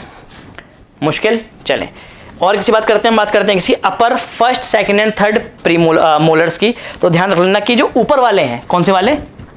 अपर मोलर्स हैं, उनके पास तीन रूट्स हुआ करते हैं। मतलब आप जब डायग्राम देखोगे ना एनसीईआरटी में, तो डायग्राम को जैसे दे रखा है वो ऐसे, और एक रूट और दिखा रखी है यहाँ पर, वो ऊपर वाले दांत की है। पर अगर बात कर ली गई किसकी? लोअर मोलर्स की। इसकी बात कर ली गई लोअर मोलर्स की, तो मेरे प्यारे बच्चों उसमें सिर्फ और सिर्फ दो ही रूट्स हुआ करती हैं। ये डिफरेंस है, उसको आप ऐसे दिखाएंगे, ऐसे। आ रही है जी बात समझ में? कितने रूट्स है हमारे पास? उसके पास सिर्फ और सिर्फ दो रूट्स हैं। हाँ या ना? बात समझ में आ रही है? ये वो चीजें हैं जो एनसीईआरटी में दे तो रखी हैं, पर कोई पढ़ता नहीं है, छोड़ देता है। मैं नहीं छोड़ूंगा ऐसी एक भी चीज को। एक एक चीज जहां से टीचर सवाल पूछ सकता है वो सारी चीजें मैं आपको पढ़ाऊंगा। आप वो सारी चीजें पेपर में आएंगे, आप उसको कर आएंगे, नंबर लेंगे, नीट में सिलेक्शन लेंगे, मेडिकल कॉलेज में पहुंच जाएंगे। छोड़ूंगा कुछ भी नहीं, हर एक डायग्राम। अब क्या करना है आपने? अब आपने इनके डायग्राम्स बनाने साथ में। यहाँ पे भी आप नोट कॉपी में नोट कर रहे हैं इसको, तो आप नोटबुक में ना एनसीईआरटी की बुक को रेफर करते हो, डाला डायग्राम यहाँ पे साइड में बना लेंगे कि मैंने बात इंसिजर की करी है, प्रीमोलर करी है, किसी करी है। कैनानी कितनी होगी? कैनानी की तो केवल एक ही होंगी, तो वो बताने की जरूरत मैंने नहीं समझी आपको। यहाँ तक कोई दिक्कत है कि नहीं है? कोई दिक्कत नहीं है। अच्छा ध्यान रखना, there are certain more terms that are involve with the tooth. दांत के साथ कुछ और टर्म्स भी हैं जो इन्वॉल्व होती हैं, ठीक है। जहां से पहले बहुत साल पहले कभी सवाल आता था, अब तो वहां से सवाल भी आना क्या हो गया? बंद हो गया। पर मैं फिर भी आपको बता दे रहा हूं, जिसको आप थोड़ा सा पढ़ लेंगे, बस थोड़ा सा पढ़ना, ज्यादा नहीं पढ़ना, ठीक है। सर क्या चीजें हैं वो? सुने, ह्यूमन के जो दांत हैं, ठीक है ना, कैसे हैं वो? कुछ ऐसे हैं, जैसे मैंने वो बनाया लाइक दिस, कस्प स्ट्रक्चर है। कैसा स्ट्रक्चर है? कस्प है ये। और कैसा है? स्मॉल कस्प है, small cusp that is covered with, किससे कवर्ड है? एनिमल से कवर्ड है। मैं भी आपको पढ़ा रहा हूं डायग्राम ऑफ टूथ, ठीक है। तो this type of teeth are known as bunodont. क्या कहलाती हैं? ह्यूमन में जो टीथ हैं वो क्या है? उनको कहता हूं क्या मैं? ब्यूनोडोंट। इसके अलावा कुछ और टाइप के टीथ भी हमारे पास आते हैं, कुछ और टाइप के टूथ भी हमारे पास आते हैं। वो कौन कौन से हैं? वो है हमारे पास कौन से? सेलिनोडोंट, सीकोडोंट, और कौन से आते हैं हमारे पास? और अगर मैं और की बात करूं तो और आते हैं मेरे पास लोफोडोंट। कौन से आते हैं? लोफोडोंट। तो इनके बारे में भी अगर आप चाहो तो पढ़ सकते हो। वैसे मैं आपको बोलूंगा कि अगर आप नहीं भी पढ़ेंगे तो भी चल जाएगा, कोई दिक्कत नहीं है। इनसे सवाल जनरली पेपर में नहीं पूछा जा रहा। हाँ, पर ब्यूनोडोंट से पूछा सकता है, क्योंकि पूछ सकता है कि which of the following type of teeth या tooth are present in humans. तो आंसर जाएगा हमारे पास क्या? ब्यूनोडोंट। क्या आंसर जाएगा हमारे पास? ब्यूनोडोंट, ठीक है। अगर ये चार ऑप्शन हो तो आंसर जाएगा ब्यूनोडोंट। तो आप क्या करना, अगर आप इसको पढ़ोगे भी तो साथ साथ एक एक एग्जांपल भी आप पढ़ लेना। पक्का? ये होमवर्क है आपके लिए, एक ये वाला होमवर्क है और एक वाला होमवर्क है। बढ़ जाए, हाँ या ना? अब हम पढ़ते हैं क्या? टीथ का एक स्ट्रक्चर। और तो लास्ट चीज जो टीथ के बारे में हम पढ़ने वाले हैं वो है उसका स्ट्रक्चर ऑफ टीथ। जैसे कि मैंने आपको बताया था कि हमारे जो ह्यूमन टीथ होता है, मतलब मैमल्स के जो टीथ होते हैं, उनको कहता हूँ क्या मैं? थिकोडोंट अरेंजमेंट। मतलब कि जैसे कि मान लो ये बोन है, इस बोन के अंदर क्या होती है? कैविटी होती है। क्या होती है? कैविटी होती है। इसको कहता हूँ क्या मैं? एल्वियोलाई। क्या कहता हूँ मैं इसको? एल्वियोलाई या एल्वियोलर कैविटी। और इस कैविटी के अंदर ही क्या होता है? टीथ एम्बेडेड होता है, ठीक है। And this type of arrangement is known as thecodont. क्या कहलाती है? थिकोडोंट कहलाई जाती है। चलें जी, बढ़ जाएं, ठीक है। तो अगर मैं बनाऊं टीथ को, तो टीथ को मैं कैसे बनाता हूं? टीथ को मैं बनाता हूं कुछ से ऐसे। पक्का है कि नहीं है? पक्का है। तो ये क्या है? कहता है ये जो मैंने यहाँ पे लेयर फॉर्म करी है ये वाली, so this is known as dentine. क्या कहलाती है ये? डेंटाइन। अच्छा, उससे पहले मैं ऊपर ऊपर से चीजें बता दूं। कहता है जो पार्ट क्या है आपको नजर आ रहा है, ऊपर वाला part, this part, so this part is known as crown. क्या कहलाता है? क्राउन। ठीक है, ये जो पार्ट एम्बेडेड है किसमें? एल्वियोलर कैविटी में। नीचे वाला जो पार्ट है यहाँ पे एम्बेडेड है, क्योंकि यहाँ पे एल्वियोलर बोन होती है, इसको मैं क्या कहता हूँ? मैक्सिलरी बोन भी कहता हूँ मैं इसको। तो यहाँ पे एम्बेडेड है, तो इसको कहता हूँ क्या मैं? रूट। क्या कहता हूँ मैं इसको? रूट। तो क्राउन और रूट के बीच का जो सेगमेंट है, जहाँ पे गम है, जहाँ से वो आपको निकलता हुआ इरप्ट होता हुआ नजर आ रहा है, that part is known as neck. तो कितने पोर्शन हो गए हमारे पास? 3 हो गए, क्राउन, नेक और रूट। ये तो बेसिक बात है। ठीक है, अच्छा अब स्ट्रक्चर पे आते हैं तो देखते हैं कि ये वाला जो पार्ट है this is known as dentine. क्या कहलाता है? ये डेंटाइन का बना होता है। अच्छा, डेंटाइन को कौन सीक्रेट करता है? डेंटाइन को सीक्रेट करते हैं कौन? ओडोंटोब्लास्ट। कौन सीक्रेट करते हैं? ओडोंटोब्लास्ट सेल्स होते हैं। These cells secrete dentine. ध्यान रखेंगे, डेंटाइन रिपेयरेबल लेयर होती है, मतलब ये अगर खराब भी हो जाए तो बॉडी क्या कर सकती है? इसको रिपेयर कर सकती है। पक्की बात है। अच्छा, इसके ऊपर यहाँ पर एक और लेयर भी प्रेजेंट है। ये बहुत हार्ड लेयर प्रेजेंट है जिससे एक्चुअली क्राउन बना हुआ है। नजर आ रही है आपको? तो इस लेयर को कहता हूँ क्या मैं? This is known as enamel. क्या है ये? एनेमल है। ये स्ट्रॉन्गेस्ट सब्सटेंस है हमारी पूरी ह्यूमन बॉडी में। हमारी बॉडी में सबसे स्ट्रॉन्गेस्ट सब्सटेंस है कौन सा? एनेमल। इससे बना हुआ है क्या? क्राउन। जो आप खाने को चबाते हो, ठीक है, वो किस वजह से चबा पाते हो? क्योंकि एनेमल बड़ा स्ट्रॉन्ग है, खाने को च्यू कर देता है। इस एनेमल सब्सटेंस को जो सिक्रीट करते हैं, वो कौन से सेल सिक्रीट करते हैं? उसको सिक्रीट करते हैं अमीलोब्लास्ट। कौन से? अमीलोब्लास्ट सेल्स जो होते हैं वो सिक्रीट करते हैं। ये चीजें ना मैं आपको पढ़ाई इसलिए रहा हूँ क्योंकि ना कभी आपसे ये नहीं पूछेगा कि एनेमल कहाँ पर है, डेंटाइन कहाँ पर है। वो आपसे ये पूछ सकता है कि एनेमल को कौन से सेल सिक्रीट करते हैं, तो आप बता देंगे अमीलोब्लास्ट सिक्रीट करते हैं। डेंटाइन को कौन सिक्रीट करते हैं? डेंटाइन को सिक्रीट करते हैं ओडोंटोब्लास्ट। कोई दिक्कत तो नहीं है? पक्का। चलो अब थोड़े से अंदर वाले पार्ट पे आते हैं। ये वाला जो पार्ट है, इसके अंदर यहाँ पर मैं अगर आपको दिखाऊं, इस वाले पोर्शन पे यहाँ पर क्या है? ये ऐसे है, and this is known as root pulp. क्या कहलाता है मेरे पास? ये रूट पल्प नहीं, सॉरी, टूथ पल्प। क्या कहलाता है? This is known as tooth pulp. समझ आ रही है बात? टूथ पल्प होता है ये, and this part is richly supplied by blood vessels. यहाँ पर क्या होता है? ये ब्लड वेसल से बहुत ज़्यादा सप्लाइड होता है, इनफैक्ट ब्लड वेसल से भी और नर्व से भी। तो आपके जो दांत में दर्द होता है ना, ब्लड वेसल्स और नर्व्स। तो आपके दांतों में जो दर्द होता है, कई बार आप मतलब सबके नहीं होता, कुछ लोगों के होता है, वो होता है इसलिए क्योंकि जो इन्फेक्शन होता है वो टूथ पल्प तक पहुंच चुका होता है। जब तक इन्फेक्शन एनिमल में रहेगा तो दर्द नहीं होगा। डेंटाइन में भी कुछ हद तक दर्द नहीं होता, पर जैसे वो कहाँ पे पहुंचता है? टूथ पल्प में पहुंचता है, तो क्या होता है? तो दर्द शुरू हो जाता है, because that part is supplied by the nerves and blood vessels. आ रही है बात समझ में कि नहीं आ रही है? आ रही है, ठीक है। तो यहाँ से ये कनेक्टेड होते हैं। मुश्किल? तो सर ये दांत जो है ये इसके अंदर लगा कैसे हुआ है? ऑब्वियसली बात है कि कुछ ना कुछ क्या रहे होंगे, लिगामेंट्स रहे होंगे, जिन्होंने क्या करा होगा, जिन्होंने इस टूथ को पकड़ रखा होगा। हाँ जी, बिल्कुल सही बात है। तो यहाँ पर क्या है? यहाँ पर there are certain ligaments that binds, जो क्या करते हैं, जिसको बाइंड करके रखते हैं। मैं बहुत एक कार्टून डायग्राम बना रहा हूँ, ठीक है, बस आप समझ लें इसको ऐसे यहाँ पर, और ये स्ट्रक्चर पूरा ऐसे रहता है, इसको भी पूरी तरह से बाइंड करके रखते हैं ये। तो this type of this ligaments are known as periodontal ligaments. क्या कहलाते हैं मेरे पास? ये पेरिडोंटल लिगामेंट्स। आई बात समझ में कि नहीं आई? पेरिडोंटल लिगामेंट्स वही लिगामेंट्स हैं, वही स्ट्रक्चर्स हैं जिन्होंने टूथ को, दांत को बांध के रखा हुआ है। कहाँ पर? इस एल्वियोलर कैविटी में, इस एल्वियोलर बोन में। ये एल्वियोलर बोन है, ये वाली ये बोन है, this is the alveolar bone. यहाँ पे इसने क्या कर रखा है? इसको बांध के रखा हुआ है। कोई मुश्किल? इंपॉर्टेंट चीज कौन सी थी? सिर्फ ये वाली चीज इंपॉर्टेंट थी। एनेमल को कौन सीक्रेट करते हैं? अमाइलोब्लास्ट, और डेंटिन को कौन सीक्रेट करते हैं? ओडोंटोब्लास्ट। सब कुछ नहीं पढ़ना, सिर्फ इस चीज पे ध्यान देना है। पढ़ तो लिया ही है वैसे सब कुछ, पर ये चीज आपने क्या कर लेनी है? याद कर लेनी है। मुश्किल तो नहीं है जी? पक्का है यहाँ तक? हाँ या ना? चले, ये तो हो गया किसका? दांत का स्ट्रक्चर। अब एक दो बातें जो बड़ी इंपॉर्टेंट है, मतलब जो बड़ी पेक्यूलियर है, आपको पता होनी चाहिए थोड़ी थोड़ी। आपने हाथी के दांत देखे हैं ऐसे वाले? क्या होते हैं? एलिफेंट के वो जो दांत होते हैं बाहर को जो निकले होते हैं, वो क्या होते हैं? वो इंसीजर्स होते हैं। क्या होते हैं? वो इंसीजर्स होते हैं। इस बात का ध्यान रखें, कभी पेपर में पूछा जा सकता है कि एलिफेंट्स के जो टीथ हैं बाहर को निकले हुए, ठीक है ना, वो क्या है? They are the upper incisors. क्या है वो? अपर इंसीजर्स हैं। याद रहेगी कि नहीं रहेगी? पक्का। एक और ऑर्गेनिज्म आते हैं, इसके बारे में पढ़ते हैं। क्या इसको कहता हूं मैं? वॉलरस। देखा है आपने? सील फैमिली को बिलोंग करता है, पानी के अंदर रहता है, ठीक है ना। कुछ लोग उसको दरियाई घोड़ा भी कह देते हैं, हम लोग दरियाई घोड़ा किसी और चीज़ को कहते हैं। तो वॉलरस जो है तो वॉलरस के जो टीथ होते हैं, लंबे लंबे टीथ होते हैं ऐसे करके निकले होते हैं नीचे को, ठीक है ना, वो क्या होते हैं, they are actually the upper canine. क्या है वो होते हैं अपर कैनाइन। ये थोड़ी थोड़ी बातें आपको बस याद रखनी है।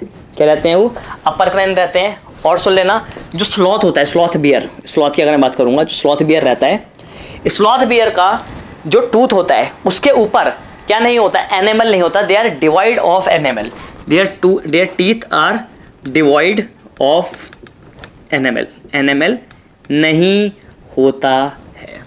ये कुछ बातें जो आपने याद रखनी है इससे हटके, बाकी बातें तो आपको पता ही है। सही है कि नहीं है, समझ आ रहा है, ज़्यादा तो नहीं हो रहा, आसान है कि नहीं है, आसान है। तो अगर हम देखें तो हम क्या पढ़ रहे थे, हम पढ़ रहे थे माउथ के बारे में। तो माउथ में हमने दो चीज़ें बना दी थी, एक वेस्टिब्यूल और एक बकल कैविटी। तो बकल कैविटी हमने पैलेट पढ़ लिया, टंग पढ़ ली, टंग के साथ हमने पैपिले ही पढ़े, पैपिले की टाइप्स पढ़ी हमने, सही है जी, ठीक है। फिर हम पढ़ रहे थे टीथ, तो टीथ के बारे में तो हमने काफ़ी कुछ पढ़ लिया, लास्ट में हमने ये वाली चीज़ें पढ़ी और 3 चीज़ें हमने एक्स्ट्रा यहाँ पे पढ़ ली हैं। अब हम आगे बढ़ते हैं और शुरू करेंगे, अब हम क्या, फेरिंग्स के बारे में कुछ पढ़ते हैं।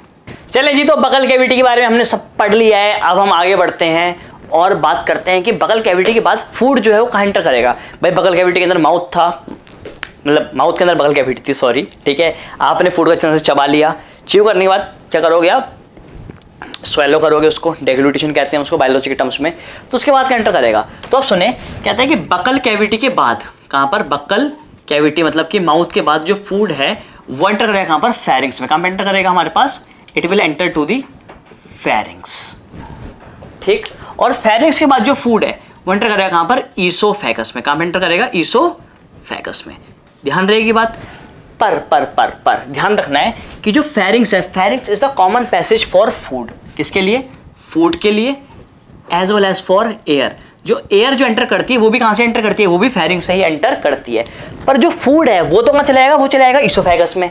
और जो एयर है वो फेरिंग्स के बाद चलेगी कहाँ पर, बोलो, लैरिंग्स में। कहाँ चली जाएगी, लैरिंग्स में। तो सर ऐसे कैसे सेपरेशन है, मतलब ईसोफेगस और लैरिंग्स का सेपरेशन कैसे हो रखा है, तो आप इस बात को ध्यान रखेंगे। कहता है कि जो यहाँ पर लैरिंग्स है हमारे पास, इसके ऊपर वाले पार्ट को, यहाँ पर एक पार्ट रहता है, इसको कहता हूँ क्या मैं, ग्लॉटिस। क्या कहता हूँ मैं इसको, ग्लॉटिस कहता हूँ। और ग्लॉटिस के ऊपर क्या होता है, एक फ्लैप लाइक स्ट्रक्चर होता है। यहाँ पर मैं बना देता हूँ, this is the flap like structure and this flap like structure is known as epiglottis. भाई ग्लॉटिस के ऊपर है ना, हाँ या ना, तो क्या कहलाएगा मेरे पास, this is known as epiglottis. ये एपीग्लॉटिस क्या करता है, ये एपीग्लॉटिस प्रिवेंट करता है entry of food into the pharynx. ये फेरिंग्स के अंदर, सॉरी फेरिंग्स नहीं, लैरिंग्स, लैरिंग्स के अंदर ये फूड को एंटर नहीं होने देता, ताकि ये बंद रहता है हमेशा। और जब जब ये बंद रहेगा तब तक फूड कहाँ जाएगा, तब तक फूड कहाँ जाएगा, ईसोफेगस में जाएगा। तभी तो बड़े मना करते हैं कि खाना खाते हुए बात मत करो। आप बात करोगे, बात, अच्छा बात कहाँ से आएगी, वॉइस कहाँ से आती है, वो आती है लैरिंग्स से। तो यहाँ से आवाज़ बाहर निकलेगी, बाहर निकलेगी, तो जब आवाज़ का मतलब एयर बाहर निकलेगी तो क्या होगा, दिस विल ओपन। जब ये ओपन होगा तो ऐसा हो सकता है कि कुछ फूड, चावल का 2-3 दाने, एक दाना मान लो, इसके अंदर अगर एंटर कर गया तो क्या होगा, खांसी आने लगेगी। तो खांसी क्यों आ रही है, वो इसलिए आ रही है क्योंकि जो फूड पार्टिकल जो लैरिंग्स अंदर एंटर कर गए हैं वो क्या करें, वो खांसी की वजह से, धसके की वजह से क्या हो जाए, वापस बाहर आ जाए। तो खाना खाते हुए बात बिल्कुल भी नहीं करनी है। ध्यान रहेगी वाली बात कि नहीं रहेगी, रहेगी सर, ठीक है। तो अब हम ईसोफेगस के बारे में पढ़ेंगे और उसके आगे पढ़ेंगे कि ईसोफेगस के बाद जो फूड है वो कहाँ जा रहा है, कहाँ जा रहा होगा, स्टमक में जाएगा, हाँ या ना, तो उसको तो हम बाद में पढ़ेंगे। एक और चीज जो हमें फेरिंग्स के अंदर पढ़ लेनी है, फेरिंग्स के साथ ही पढ़ लेनी है, वो है क्या, वॉल्डियर्स रिंग। क्या है हमारे पास, वॉल्डियर्स रिंग। सर ये क्या होता है यार, देखो आपने सुना टॉन्सिल्स के बारे में। So what are tonsils, tonsils are the lymphatic tissue. क्या है ये, लिम्फेटिक टिश्यू है। तो कहाँ पे प्रेजेंट होते हैं, गले में। कहाँ प्रेजेंट, गले में, यहाँ पे। अच्छा पूरे गला बोल दोगे ऐसे, नहीं ऐसे नहीं बोलना, ठीक है। एक्चुअली जो टॉन्सिल्स है ना वो अलग अलग टाइप के हैं डिपेंडिंग ऑन द लोकेशन, कहाँ पर उसकी लोकेशन हिसाब से उसका नाम दिया गया है। चलो मैं यहाँ पे बना के दिखाता हूँ आपको। देखो यार, मान लो कि कुछ टॉन्सिल्स इस वाले पार्ट में प्रेजेंट है, सही, यहाँ पर। ये भी क्या है, ये हमारे पास ये टॉन्सिल्स हैं।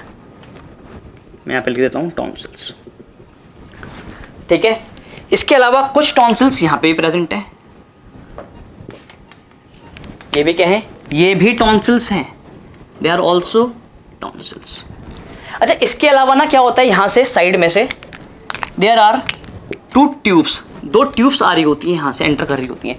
कौन सी ट्यूब है ये? पेट्रोल का पाइप आ रहा है ये? नहीं, दे आर यूस्टेशियन ट्यूब्स। कौन सी है ये? Eustachian tubes. सुना है आपने इनके बारे में? सुना होगा। जिन बच्चों ने स्ट्रक्चर ऑफ ईयर पढ़ा होगा तो आपने देखा होगा कि मिडल ईयर के पास में से क्या होती है, ट्यूब एक निकल जाती थी वहां से, याद है ना, बोन के अंदर से पास करती हुई निकलती थी, और हम बोलते थे कहाँ जा रही है, ये जा रही है माउथ के अंदर आ रही है।